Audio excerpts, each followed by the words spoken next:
August 16, 1977. Graceland, Memphis, Tennessee. A paramedic named Ulysses Jones races up the stairs of the most famous mansion in America. When he reaches the bathroom, he sees the king of rock and roll lying face down on the floor, cold, blue, lifeless. Jones knows immediately Elvis is gone. But for 40 years, what he saw that day was locked away, buried, hidden from the public by forces more powerful than the truth. His official report was sealed, his testimony silenced, and the real story of Elvis Presley's final moments was rewritten by those who had everything to lose, until now. Here is the story. Memphis in the summer of 1977 was a furnace, the kind of heat that made the asphalt shimmer and turned the air thick as honey. Inside Graceland, the air conditioning hummed day and night, but it couldn't cool the fever that was burning through Elvis Presley's body. He was 42 years old. He looked 60. The man who had once gyrated on stage and sent teenage girls into screaming fits of hysteria now shuffled through his own home in a fog of prescription drugs. His face was bloated. His eyes were glassy. His hands trembled when he tried to hold a glass of water. But to the world outside those gates, Elvis was still the king. Just weeks earlier, he had performed his last concert in Indianapolis. He had struggled through the songs, forgotten lyrics, slurred his words. The audience had cheered anyway, because they loved him, because they couldn't imagine a world without Elvis Presley in it. Inside Graceland, the people closest to him knew the truth.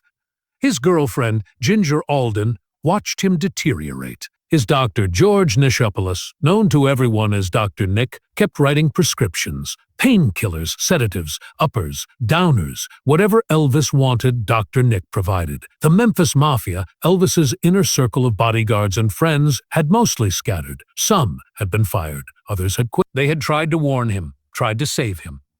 But you can't save a man who doesn't want to be saved. On the night of August 15th, Elvis couldn't sleep. Again. He played racquetball with his cousin Billy Smith in the middle of the night. He sat at his piano and sang gospel songs until dawn. He took more pills. Ginger woke up around 1 p.m. on August 16th. Elvis wasn't in bed. She found him in the bathroom, slumped over on the floor in front of the toilet. His gold pajama bottoms were around his ankles. A book about the Shroud of Turin lay open on the floor beside him. She screamed. Within minutes, a frantic call went out to the Memphis Fire Department. Unit 6 responded. Paramedics Ulysses Jones and Charlie Crosby grabbed their equipment and raced toward the music gates of Graceland. They had no idea they were about to become part of the most controversial death in American history. Ulysses Jones was not easily rattled. He had been a paramedic for 6 years. He had seen car wrecks, stabbings, heart attacks, overdoses. He had pulled children from burning buildings and held the hands of dying men on bloody sidewalks. But as the ambulance screamed through the streets of Memphis that afternoon, he felt something different in his gut, a cold twist of dread. The address was Graceland. Everyone in Memphis knew Graceland. When they pulled through the gates, Joe Esposito, Elvis's road manager, was waiting for them. His face was white. His voice was shaking. "Upstairs," he said. "Hurry." Jones and Crosby grabbed the stretcher and ran. Up the stairs, down the hallway. Past the gold records and the photographs of Elvis shaking hands with presidents, and then they entered the bathroom.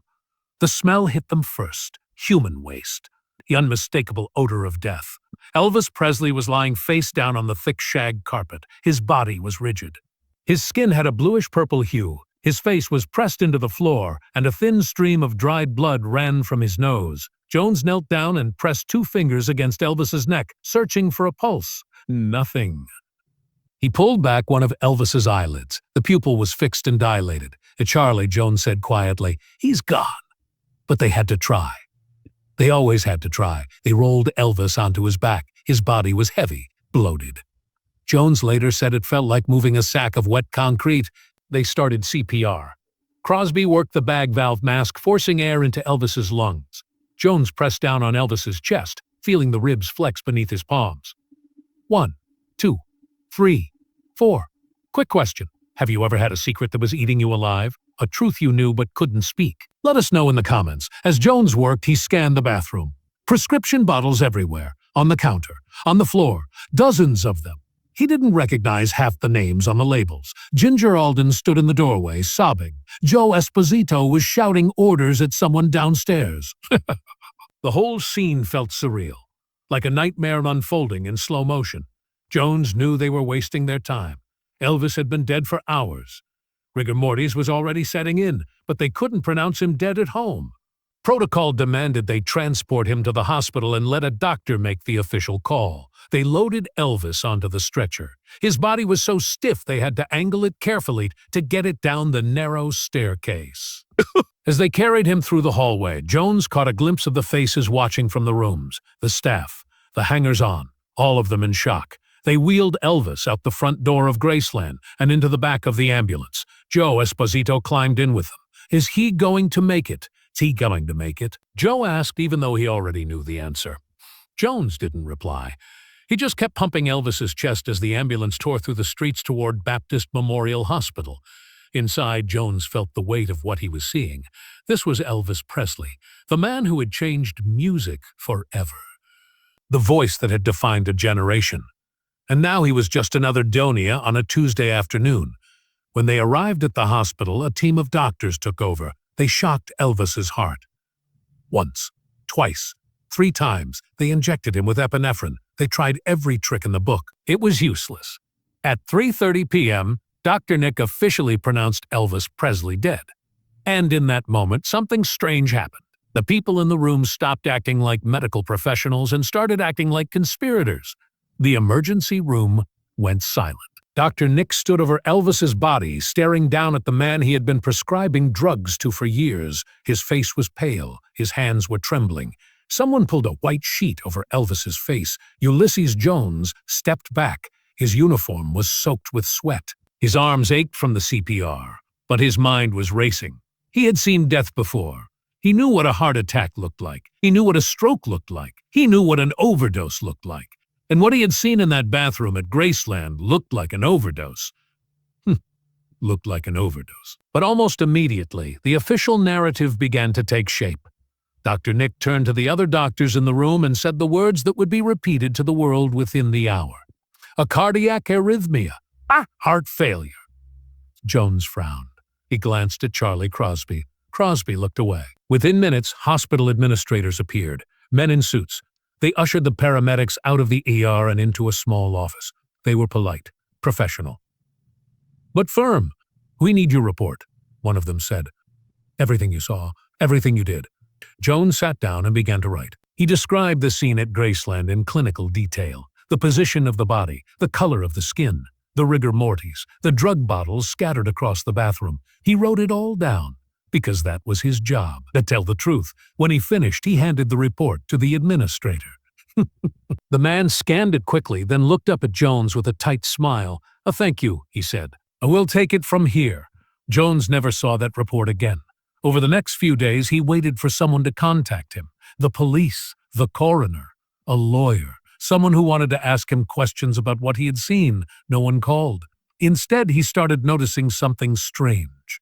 The official story being told on the news didn't match what he had witnessed. They were calling it a heart attack. They were saying Elvis had died suddenly. They were saying he had been found unresponsive but still alive. None of that was true. Elvis had been dead for hours by the time Jones arrived. His body was cold, stiff, lifeless, and those drug bottles. Why was no one talking about the drug bottles? Jones went to his supervisor and asked what had happened to his report. His supervisor shrugged. It's in the hands of the hospital, he said. Not our problem anymore. Jones tried to push further. He talked to Charlie Crosby. Crosby told him to let it go. Man, this is Elvis, Crosby said. You really want to get in the middle of this? Jones didn't, but the truth gnawed at him. He watched the funeral on television. 50,000 people lined the streets of Memphis. Presidents and movie stars flew in to pay their respects. The entire world mourned the king, and the entire world believed the lie, because the truth had been sealed away, locked in a vault, hidden from the public by powerful people who had everything to lose. Dr. Nick was facing scrutiny. If it came out that Elvis had died from a drug overdose and that Dr. Nick had been the one supplying those drugs, his career was over. Worse, he could face criminal charges. The Presley estate was facing financial ruin. Elvis's image was his legacy, his brand, his worth. If the world found out he had died on a bathroom floor with his pants down, surrounded by pills, that image would be destroyed. So the story was rewritten. The medical examiner's report was vague. The toxicology results were delayed, and Ulysses Jones's paramedic report, the most detailed account of what was found at the scene, was sealed. For 40 years, it stayed buried. Jones moved on with his life. He continued working as a paramedic. He got married, had kids. But he never forgot what he saw that day, and he never stopped wondering why the truth had been hidden. Then, in 2017, something extraordinary happened. A journalist named Sally Hodel was researching a book about Elvis's health. She had been digging through archives, interviewing family members, tracking down forgotten documents, and she found Ulysses Jones. Jones was in his 70s by then. He had stayed silent for 4 decades. But when Sally asked him to tell his story, something inside him broke. "I need to tell the truth," he said. "Before I die, the world needs to know what really happened." He agreed to go on the record. He described everything he had seen. The drug bottles, the condition of Elvis's body, the way the official story had been manipulated. And he revealed something even more shocking. He had kept a copy of his original report, hidden, safe. A carbon copy that no one knew existed. Sally obtained the report. And when she published it, the world finally saw the truth. The report was devastating. It described Elvis Presley as a man who had been dead for hours before help arrived. It cataloged the prescription bottles found at the scene. It detailed the physical signs of drug toxicity. But more than that, it revealed a cover-up. The report had been deliberately suppressed. Hospital officials had taken it from Jones and buried it. They had coordinated with Dr. Nick and the Presley estate to craft a sanitized version of events. They had lied to the world. When the report went public, the backlash was immediate. Fans were outraged. They felt betrayed. For 40 years, they had mourned Elvis as a victim of heart disease. Now they were learning he had been a victim of addiction, and the people around him had enabled it. Dr. Nick, who had long maintained his innocence, faced renewed criticism. He had been investigated in the years after Elvis's death and had even lost his medical license for a time. But he had always insisted that he had done nothing wrong, that he had been trying to help Elvis. Now, with Jones's report in the open, that defense looked hollow. The toxicology report that had eventually been released in 1977 had shown Elvis had 14 different drugs in his system when he died. Codeine, morphine, Valium, Quaaludes. The list went on. But the official cause of death had still been listed as cardiac arrhythmia, a heart problem, not an overdose. Why? Because the people in power had decided that protecting Elvis's legacy was more important than telling the truth. The Presley estate had billions of dollars riding on Elvis's image. Graceland was a tourist destination. Elvis's music still generated millions in royalties. His face was on lunchboxes and T-shirts and slot machines. If the world saw Elvis as a drug addict who died on a bathroom floor, that empire could crumble. So they rewrote history. They painted Elvis as a tragic hero struck down by a weak heart. They blamed genetics, stress, the demands of fame. They blamed everything except the truth. Ulysses Jones had seen the truth, and for 40 years he carried it like a stone in his chest. When Sally Hodel asked him why he had stayed silent for so long, he said something heartbreaking. "I was just a paramedic. Nobody was going to listen to me. They had already decided what the story was going to be."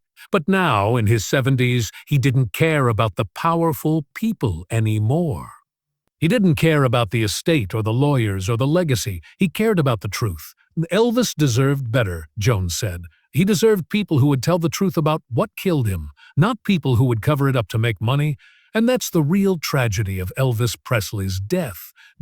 Presley's death. Not that he died, but that the people who claimed to love him chose to lie about it. Elvis Presley was many things: a revolutionary, a rebel, an icon, a man who broke down barriers and changed the world with his voice and his hips. But he was also human, deeply, painfully human. He struggled with addiction. He battled loneliness. He was surrounded by people who enabled his worst impulses because they depended on him for their livelihoods. And when he died, those same people chose to protect their own interests instead of honoring his memory with the truth. Ulysses Jones didn't know Elvis. He never met him when he was alive. But in death, Jones became the only person willing to tell the world what really happened. That takes courage. Real courage. Because the truth isn't always profitable. It isn't always convenient. And it isn't always what people want to hear. But it's what we owe to the people we claim to love. Elvis deserved the truth. His fans deserved the truth. And for 40 years, they were denied it. Now, thanks to one paramedic who refused to stay silent, the world finally knows. So here's the question I want you to think about. If the people closest to Elvis had been honest about his addiction, could he have been saved? Could someone have intervened before it was too late? Or was the machine of fame and fortune too powerful to stop? Let us know your thoughts in the comments below. And unfortunately, they don't make men like Elvis Presley anymore.